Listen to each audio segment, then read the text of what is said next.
The Kremlin has denied reports that imprisoned Ukrainian fighter pilot turned MP Nadiya Savchenko will be freed from Russian prison as part of the Minsk peace plan agreed on February 12th.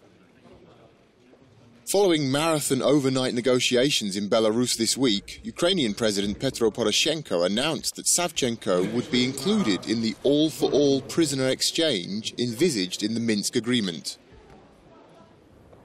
These claims were refuted on February 13th by Putin spokesman Dmitry Peskov, who confirmed that Ukraine had inquired about Savchenko during the talks, but stated that her fate must be determined by the Russian courts.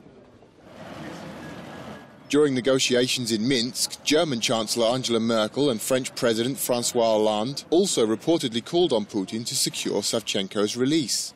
The Ukrainian's detention has attracted considerable international attention, becoming a symbol of Russia's involvement in the conflict in East Ukraine. Savchenko, who was formerly Ukraine's only female fighter pilot before volunteering to serve in East Ukraine, was abducted by militants in summer 2014 and transported across the border into Russia, where she was handed over to Russian Federation officials and charged with involvement in the deaths of 2 Russian journalists in the conflict zone. She denies these charges.